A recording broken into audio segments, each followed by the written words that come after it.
नमस्कार, स्वागत है आप सभी का। मैं हूं कृतिका और देश का सबसे भरोसेमंद चैनल डीडी न्यूज पर लेकर हाजिर हूं आपका अपना पसंदीदा शो खबरों का सरपंच न्यूज पंच। और इस कार्यक्रम के जरिए हम आप तक हर रोज वो तमाम खबरें पहुंचाते हैं जिन पर रहती है हम सभी की नजर, क्योंकि न्यूज पंच में सिर्फ खबर नहीं होती बल्कि होती है हर खबर की पूरी पड़ताल।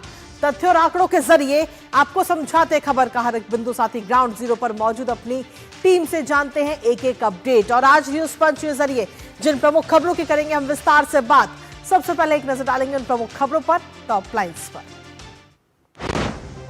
जी हां, टॉप लाइन्स के जरिए सबसे पहली और प्रमुख खबर आपको बता दें, जहां मोदी का युवा फैक्टर और आज से नवीन चैप्टर भारतीय जनता पार्टी के अंदर शुरू हो चुका है। जी हां, नवीन सीधे तौर पर अगर हम देखें तो नितिन नवीन ने अब भारतीय जनता पार्टी की कमान संभाल ली है नए राष्ट्रीय अध्यक्ष के तौर पे, और अब सारी जिम्मेदारियां भी हैं उनके पास में, लेकिन इसके साथ ही कई सारी चुनौतियां भी हैं।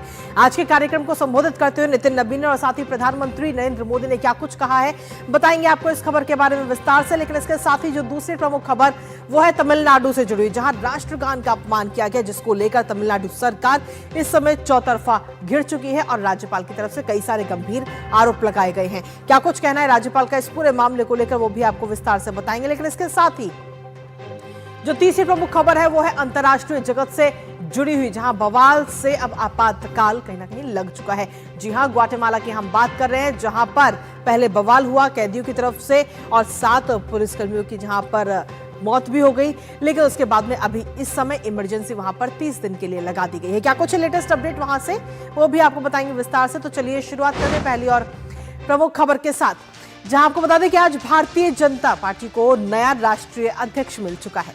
बीजेपी मुख्यालय में प्रधानमंत्री मोदी की मौजूदगी में नितिन नवीन के नाम का ऐलान किया गया और इस दौरान कार्यक्रम में काफी संख्या में बीजेपी के समर्थक तो वहां मौजूद थे ही, लेकिन साथ ही केंद्रीय गृह मंत्री अमित शाह और रक्षा मंत्री राजनाथ सिंह सहित कई वरिष्ठ मंत्री, भारतीय जनता पार्टी शासित राज्यों के मुख्यमंत्री और अन्य पदाधिकारी भी भाजपा मुख्यालय में इस दौरान मौजूद रहे। इस कार्यक्रम को संबोधित करते हुए प्रधानमंत्री नरेंद्र मोदी और बीजेपी राष्ट्रीय अध्यक्ष नितिन नवीन ने क्या कुछ कहा है वो आपको बताएंगे। लेकिन इसके साथ ही अगर देखें तो अपने संबोधन के दौरान प्रधानमंत्री नरेंद्र मोदी ने कहा कि नितिन नवीन मेरे बॉस हैं, मैं तो बस कार्यकर्ता हूं। और पीएम मोदी ने क्या कुछ कहा है वो आपको बताएंगे। लेकिन उससे पहले आपको दिखाते हैं वहां की तस्वीरें कि किस तरीके से वहां पर काफी लोग पहुंचे थे इस पूरे कार्यक्रम में शामिल होने के लिए। तो ये अलग अलग ये कई सारी तस्वीरें इस समय हम आपको दिखा रहे हैं, जहां पहली तस्वीर में आप देख रहे हैं कि अमित शाह इस कार्यक्रम में पहुंचे, दूसरी तस्वीर में राजनाथ सिंह, नितिन गडकरी वहां पहुंचे, जेपी नड्डा वहां पर पहुंचे, मुख्यमंत्री योगी आदित्यनाथ उत्तर प्रदेश के मुख्यमंत्री वो वहां पर पहुंचे, और साथ ही पीयूष गोयल। तो सबने सम्मानित भी किया, लेकिन इसके साथ ही अब से जो जिम्मेदारी है नितिन नवीन को वो मिल चुकी है भारतीय जनता पार्टी की राष्ट्रीय अध्यक्ष के तौर पे, अब कमान उन्होंने संभाल ली है। नेक्स्ट जनरेशन की बात लगातार बीजेपी करती है और उसी का जीता जागता उदाहरण ये आज देखने को मिला है, क्योंकि आज एक युवा व्यक्ति को बीजेपी की पूरी कमान सौंपी गई है। और बीजेपी का जो नया बॉस है वो कौन है, वो नितिन नवीन है। जी हाँ, और ये बात कही गई है प्रधानमंत्री नरेंद्र मोदी की तरफ से।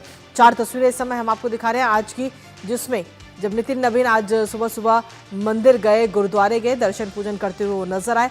दूसरी तस्वीर में आप देख रहे हैं जब वो मुख्यालय पहुंचते हैं भारतीय जनता पार्टी के और सबसे मुलाकात करते हुए नजर आते हैं। तीसरी तस्वीर मुख्यालय के मंच की तस्वीर है, जब बाकी सब लोगों ने उनका स्वागत किया, सम्मान किया, तब की वो तस्वीर। और चौथी तस्वीर में आप देख रहे हैं उनके घर के आसपास की ये तस्वीरें, जहां पर उनके अध्यक्ष बनने पर खुशी माहौल नजर आया। तो ये 4 तस्वीरें अलग अलग हम आपको दिखा रहे हैं। तो भारतीय जनता पार्टी के 12वें राष्ट्रीय अध्यक्ष के तौर पर नितिन नवीन ने अब अपनी जिम्मेदारियां संभाल ली हैं। और आज कार्यक्रम को संबोधित करते हुए नितिन नवीन ने क्या कुछ कहा, एक बार वो आपको सुनाते हैं। अवसर पर पार्टी के अपने पूर्व के सभी राष्ट्रीय अध्यक्ष को स्मरण भी करता हूं और हमारे कई राष्ट्रीय अध्यक्ष जो यहाँ पर बैठे हैं मैं उनका भी अभिवादन करता हूं। मैं देखा हूं 2006 में मैं पहली बार जब विधायक बना, उस कालखंड से लेकर किस प्रकार माननीय हमारे पूर्व के राष्ट्रीय अध्यक्ष राजनाथ सिंह जी ने पार्टी के कामों को हमेशा हर कार्यकर्ता से जुड़ने का प्रयास किया। किस प्रकार से आज पार्टी का जिस स्थान पे हम लोग आज खड़े हैं, कार्यालय कार्यकर्ता के लिए मैं कह सकता हूं तीर्थ स्थान होता है, और जहां से कार्यकर्ता अपनी ताकत पाता है, उस कार्यालय को भी आपने किस प्रकार से पूरे देश में एक निर्माण करने की योजना बनाई। तो नितिन नवीन को आपने सुना, लेकिन इसके साथ ही इस पूरे कार्यक्रम को प्रधानमंत्री नरेंद्र मोदी ने भी संबोधित किया और उन्होंने खुद कहा कि नितिन नवीन उनके नए बॉस हैं। आइए आपको सुनाते हैं। आने वाले 25 वर्ष बहुत महत्वपूर्ण है। ये वो कालखंड है जब विकसित भारत का निर्माण होना है और होना तय है।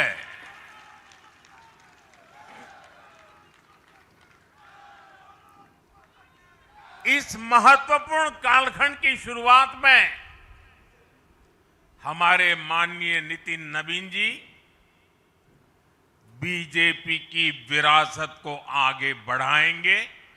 नितिन जी के पास युवा ऊर्जा भी है और संगठन में कार्य का लंबा अनुभव भी है।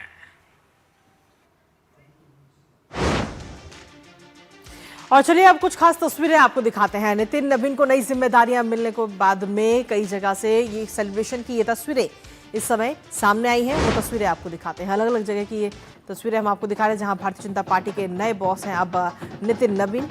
भारतीय जनता पार्टी के 12वें अध्यक्ष के तौर पर उनको चुना गया और मुख्यालय में किस तरीके से इस सेलिब्रेशन की ये तस्वीरें इस समय हम आपको दिखा रहे हैं।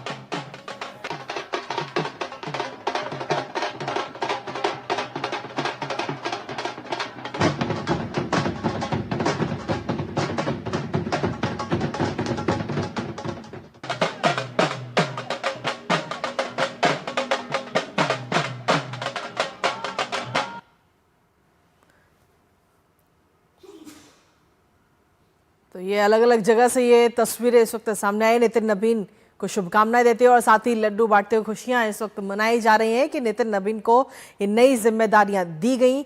इसके साथ ही शुभकामनाओं को जो सिलसिला है वो भी लगातार जारी है। नितिन नवीन को लगातार शुभकामनाएं मिल रही हैं। बीजेपी के नए राष्ट्रीय अध्यक्ष हमारे साथ हमारे सहयोगी राजेश राज इस वक्त जुड़ गए हैं, सीधा उनका रुख करेंगे।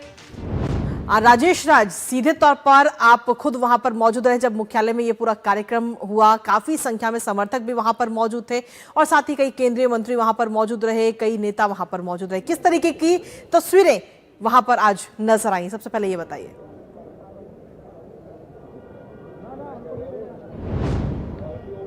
देखिए, सबसे जो प्रमुख बात है कृतिका, वो ये कि भारतीय जनता पार्टी के नवनिर्वाचित जो राष्ट्रीय अध्यक्ष हैं नितिन नवीन, वो बिल्कुल फॉर्म में नजर आए और उनके फॉर्म की सबसे प्रमुख वजह प्रधानमंत्री नरेंद्र मोदी स्वयं थे, जो नितिन नवीन को बिल्कुल पुत्रवत अंदाज में उन्होंने ताजपोशी कराई और सबसे पहले माला पहनाकर उनका अभिनंदन किया। आपने गौर किया होगा कि प्रधानमंत्री ने अपने संबोधन के दौरान कम से कम 5 से 7 बार माननीय शब्द का प्रयोग किया होगा कि माननीय नितिन नवीन जी, माननीय नितिन नवीन जी।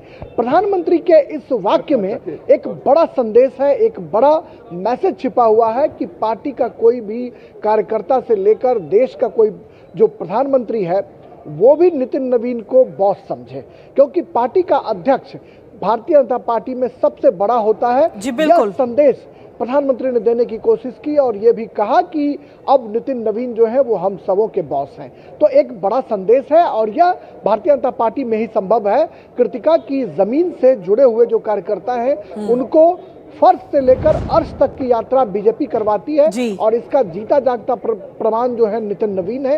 नितिन नवीन को ही नहीं, पूरी भारतीय सियासत को यह अंदाजा नहीं रहा होगा शायद किसी को भी कि नितिन नवीन राष्ट्रीय अध्यक्ष हो सकते हैं, लेकिन जो पार्टी के बड़े नेता हैं उनका साफ तौर पर कहना है कि यह बीजेपी ही कर सकती है, क्योंकि ये राजे राजवाड़ों वाली पार्टी नहीं है कि राजा का बेटा ही राजकुमार होगा। यहाँ पर साधारण जो कार्यकर्ता है वह देश का प्रधानमंत्री बन सकता है, साधारण कार्यकर्ता देश का राष्ट्रपति हो सकता है और साधारण कार्यकर्ता उपराष्ट्रपति हो सकता है, तो साधारण कार्यकर्ता बीजेपी का राष्ट्रीय अध्यक्ष भी हो सकता है। इसके साथ ही राजेश, हमने ये भी देखा कि प्रधानमंत्री नरेंद्र मोदी ने बातों ही बातों में कांग्रेस पर भी वो हमलावर हुए। उन्होंने कहा कि हमारे अध्यक्ष बदलते हैं लेकिन आदर्श संस्कार वही रहते हैं।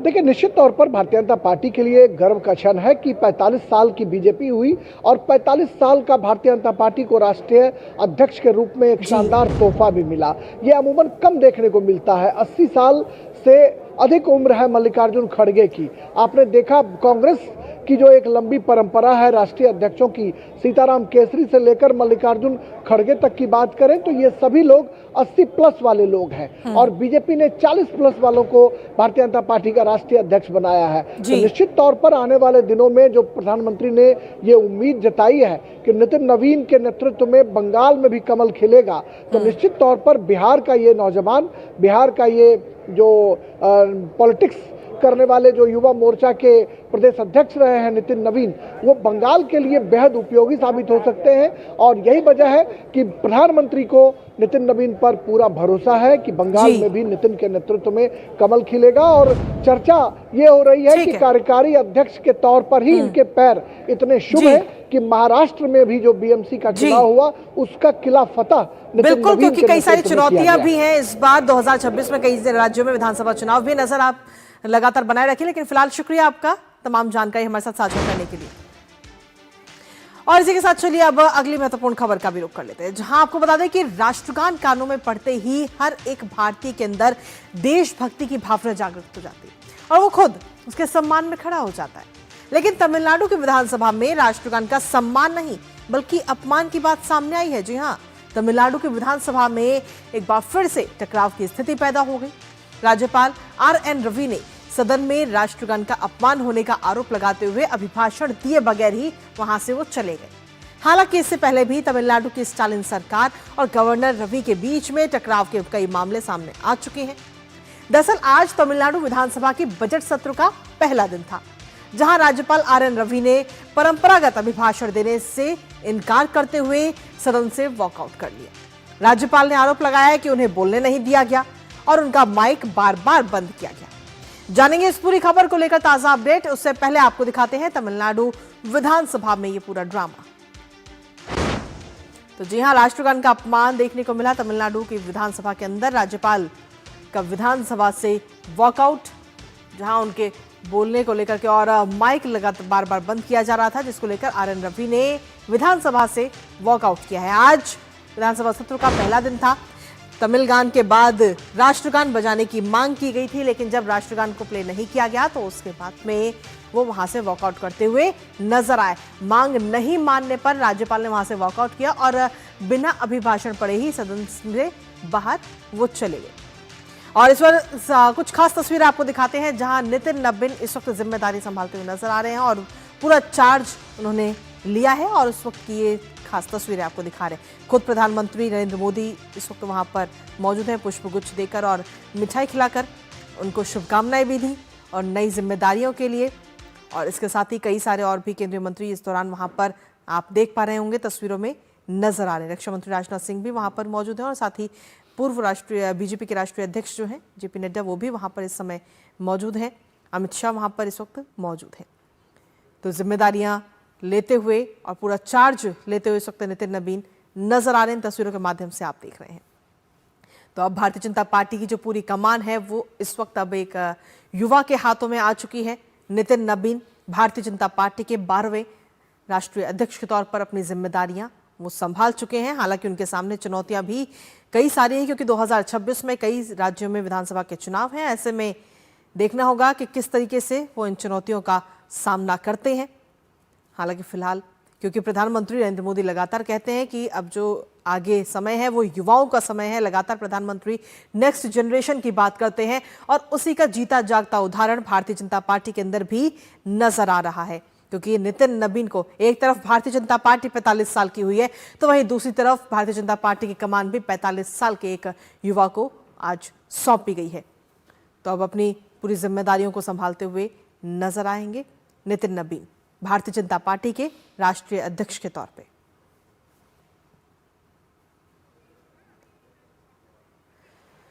तो बीजेपी मुख्यालय की ये तस्वीरें इस समय हम आपको दिखा रहे हैं, जहां हालांकि इससे पहले पूरा कार्यक्रम हुआ और इस कार्यक्रम के दौरान प्रधानमंत्री नरेंद्र मोदी का भी संबोधन रहा, जहां उन्होंने कहा कि नितिन नवीन उनके बॉस हैं, नए बॉस। और इस बात का कहने का सीधा तात्पर्य अगर हम देखें तो हर किसी को, हर एक कार्यकर्ता को ये मैसेज भी था कि नितिन नवीन के पास में सारी जिम्मेदारियां हैं और उन्हीं को अब बॉस माना जाए। इसके साथ ही उन्होंने जब नितिन नवीन के नाम पर संबोधन किया तो कई बार माननीय शब्द का भी उन्होंने अपने संबोधन में इस्तेमाल किया और ये भी एक मैसेज सभी कार्यकर्ताओं के बीच में। नितिन नवीन को ये नई जिम्मेदारियां मिलने से एक संकेत और एक संदेश भारतीय जनता पार्टी के जो बाकी कार्यकर्ता हैं, जमीनी स्तर पर जो काम करते हैं, उनके अंदर भी एक मैसेज गया कि भारतीय जनता पार्टी में किसी को भी कभी भी कोई भी जिम्मेदारियां दी जा सकती हैं। यहाँ ऐसा नहीं है कि राजा का बेटा ही राजा बनेगा। तो फिलहाल ये तस्वीरें इस वक्त आपको दिखा रहे हैं। हालांकि इससे पहले काफ़ी अच्छा खासा अनुभव राजनीतिक जगत में नितिन नवीन का रहा है और अब देखना होगा कि वो अपने इस अनुभव का किस तरीके से इस्तेमाल आगे आने वाले समय में करते हुए नजर आते हैं।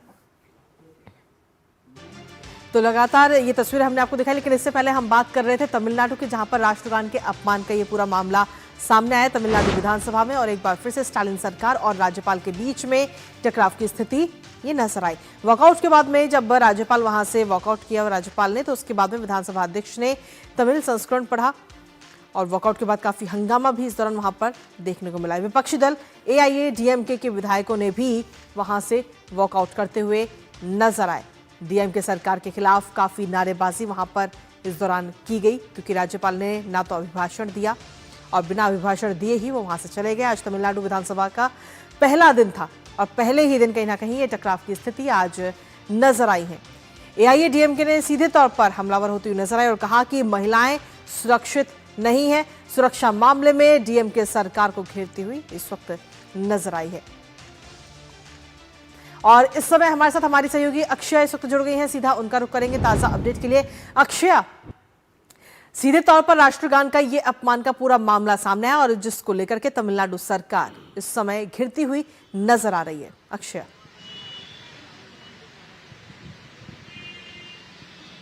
कृतिका, यहाँ पे हम देख रहे हैं कि इस बार नहीं, ये 2025-2024 में भी हुआ है। वहाँ पे गवर्नर RN रवि वॉकआउट किया था क्योंकि नेशनल एंथम, यहाँ के जो तमिल वार्त पाठ है which is a Tamil song, उसके बाद में उन्होंने पूछा था कि नेशनल एंथम भी बजाएं, उसके बाद उनके प्रोसीडिंग्स शुरू करें। पर इस बार फिर से तमिलनाडु के जो राज्य सरकार है वो मना कर दिया था, तो इसके वजह से क्रोधित होकर RN रवि ने वहां से निकालकर वॉकआउट कर दिया था और उन्होंने उनके स्टेटमेंट पे ट्विटर पे 13 पॉइंट्स दिया था क्यों इस तरफ के सिचुएशन आ रहा है तमिलनाडु में बोल के। पहले सिचुएशन उन्होंने बोला ये थे कि जब वो बात कर रहा था तब या असेंबली के अंदर जो माइक था वो बार बार ऑफ कर रहे थे। दूसरी चीजें जो हाईलाइट किया है गवर्नर ने वो है कि जो स्टेट में सबसे इम्पोर्टेंट सब्जेक्ट्स है जैसे कि वुमेन सेफ्टी, दलित सेफ्टी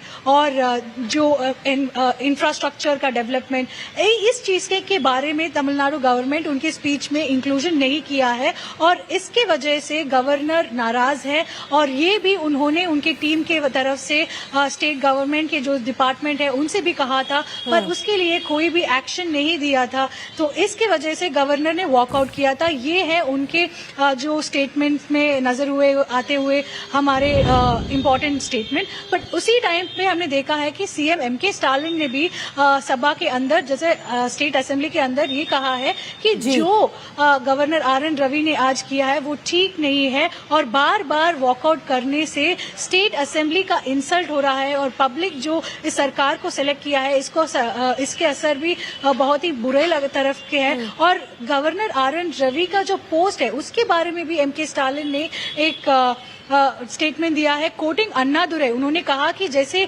एक बकरी की थाड़ी होती है जैसे ही गवर्नर के पोस्ट भी बिल्कुल ही इम्पोर्टेंट नहीं है या नहीं चाहिए स्टेट में। एंड यहाँ पे लोग बोल रहे हैं कि जैसे स्टेटमेंट MK स्टालिन ने दिया है वो ठीक नहीं है और ऑपोजिशन पार्टी जैसे कि AIADMK और BJP ने भी वॉकआउट करके RN रवि को सपोर्ट करके बोला है कि जो MK स्टालिन के गवर्नमेंट कर रहा है वो ठीक नहीं है। वुमेन सेफ्टी के बारे में, दलित सेफ्टी के बारे में, चाइल्ड सेफ्टी के बारे में, ये सारी चीजें बहुत ही इम्पोर्टेंट सब्जेक्ट है स्टेट गवर्नमेंट का। और जब से DMK गवर्नमेंट आया हुआ है तब से ये सारी चीजें तमिलनाडु में डिटोरिएट हो रहा है। तो ठीक है। आज हम देख रहे हैं कि गवर्नर आर.एन. रवि एक स्टेप लेके बोला है कि वो यहाँ के जो लिखा हुआ कस्टमरी स्पीच है वो नहीं पड़ेगा। बहुत बहुत शुक्रिया तमाम जानकारी हमारे साथ साझा करने के लिए अक्षय, इस पूरी खबर को लेकर। और इसी के साथ चलिए अब रुक करते हैं हमारी तीसरी महत्वपूर्ण खबर का, और अब बात मध्य अमेरिकी देश ग्वाटेमाला की, जहां गैंग हिंसा ने एक बार फिर से देश की कानून व्यवस्था को हिलाकर रख दिया। जेलों में कैदियों के विद्रोह और उनके नियंत्रण के बाद राजधानी समेत कई इलाकों में पुलिस पर भी हमले हुए, जिसमें 9 पुलिसकर्मियों की जान चली गई और देश में दहशत का माहौल बन गया। हालांकि समय रहते ही हालातों पर काबू पाया गया, जहां सेना मैदान में उतरी और एक बार फिर से जेलों पर कंट्रोल किया गया। इसके साथ ही आपको बताएं दें कि ग्वाटेमाला के राष्ट्रपति अरेवालो ने पूरे देश में 30 दिनों के लिए आपातकाल की भी घोषणा कर दी है। कैसे हैं फिलहाल वहां के ताजा हालात, जानेंगे अपने संवाददाता से। उससे पहले आपको दिखाते हैं वहां की कुछ तस्वीरें। तो जी हां, ग्वाटेमाला में हड़कंप और सीधे तौर पर 9 पुलिसकर्मी वहां पर मारे गए हैं, जहां 9 सीधे तौर पर कैदियों ने उत्पात मचाते हुए नजर आए हैं। ग्वाटेमाला में ये बवाल की तस्वीर इस समय आपको देख रहे हैं। हालांकि समय रहते ही सेना ने पूरा मोर्चा संभाला और हालातों पर काबू किया, तो कैदियों ने काफी उत्पात वहां पर मचाते हुए नजर आए। ग्वाटेमाला की ये 2 तस्वीरें इस समय हम आपको दिखा रहे हैं। तो करीब 40 जेल गार्ड्स को बंधक बनाया गया उनकी तरफ से। 3 जेलों में एक साथ ये दंगे हुए और अपने गैंग के लीडर के लिए ये उत्पात मचाते हुए कहीं ना कहीं नजर आए ये लोग। जेल में कैदियों ने काफी उत्पात मचाया है और इस दौरान कई पुलिसकर्मियों की मौत भी हो गई है। ज्यादा सुविधाओं की मांग लगातार ये कैदी कर रहे थे कि जो उनके लीडर हैं उनको सुविधाएं दी जाएं, जिसको लेकर एक साथ 3 जेलों में इस तरीके का हंगामा देखने को मिला है। लेकिन इसके साथ ही आपको बता दें कि राष्ट्रपति की तरफ से एक बड़ा फैसला लिया गया और महीने भर के लिए इमरजेंसी लगा दी गई है, जहां राष्ट्रपति अरेवालो ने इमरजेंसी की घोषणा कर दी है। और साथ ही आपको ये बता दें कि देश में 30 दिनों के लिए, यानी कि लगभग 1 महीने के लिए इमरजेंसी लगाई गई है, जिसमें नागरिकों की आवाजाही पर हालांकि कोई रोक नहीं होगी।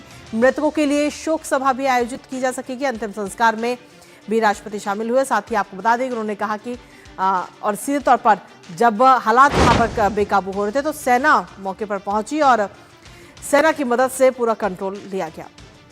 रेनोवासियों एक जेल पर एक बार फिर से कंट्रोल, जहां गृह मंत्री मार्को एंटोनियो विलिटा की तरफ से ये बयान सामने। उन्होंने कहा कि 24 घंटे से भी कम समय में एक बार फिर से कंट्रोल कर लिया है। दर्जनों जेल गार्डों को छुड़ाया गया, सेना की मदद से स्थिति पर काबू पाया गया है। और साथ ही उन्होंने कहा कि कई इलाकों में पुलिस पर भी हमले हुए हैं, 9 पुलिस अधिकारी मारे गए हैं और साथ ही 10 घायल बताए जा रहे हैं। हमारे साथ हमारे सहयोगी अखिलेश सुमन इस वक्त जुड़ गए हैं। अखिलेश, फिलहाल क्या कुछ ताजा हालात हैं ग्वाटेमाला में? देखिए, ग्वाटेमाला की स्थिति यह है कि वहाँ के जो गैंग मेंबर हैं, देखिए वहाँ 2 बड़े गैंग हैं, एक है MS-13 और दूसरा है ब्रियो 18।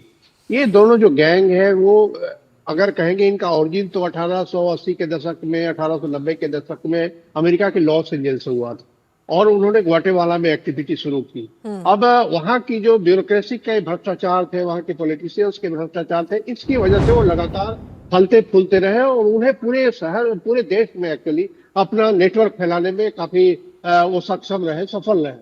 और स्थिति यह है कि जब भी वहाँ के राजनीतिक दलों द्वारा या वहाँ की सरकार द्वारा जब भी इनकी गतिविधियों पर नियंत्रण करने की कोशिशें की गई, इनकी तरफ से बहुत भारी रेजिस्टेंस हुआ।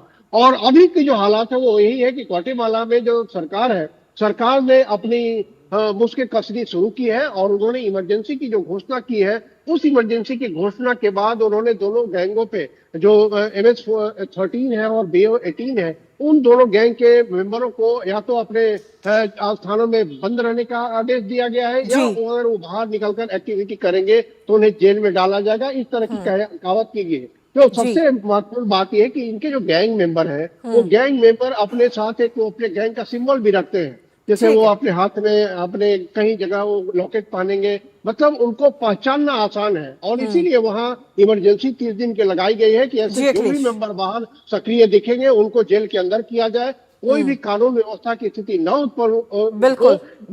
लेकिन सबसे महत्वपूर्ण बात यह है कि अब जो वहाँ के राष्ट्रपति हैं, जी। उस राष्ट्रपति को यह भी देखना होगा कि जिन भ्रष्ट अधिकारियों और राजनीतिज्ञों की वजह से ये गैंग बढ़ रहे हैं, उस पर कैसे नियंत्रण पाया जाए। तो यह एक बड़ी चुनौती है। देखना होगा बिल्कुल। कि 30 दिनों के अंदर, इमरजेंसी के अंदर, वो किस तरह से इस चुनौती का सामना करते हैं और गैंग मेंबर को अपने अपने दरबे में वापस जाने को मजबूर करते हैं, ताकि बाहर उनकी एक्टिविटी न हो। जी, बहुत बहुत शुक्रिया अखिलेश, तमाम जानकारी और अपडेट्स हमारे साथ साझा करने के लिए, इस महत्वपूर्ण खबर से जुड़े हो। और इसी के साथ फिलहाल न्यूज पंच मुझे और हमारी पूरी टीम को दीजिए अनुमति। कल सुबह 10:30 बजे फिर होगी आपसे मुलाकात। तब तक के लिए नमस्कार।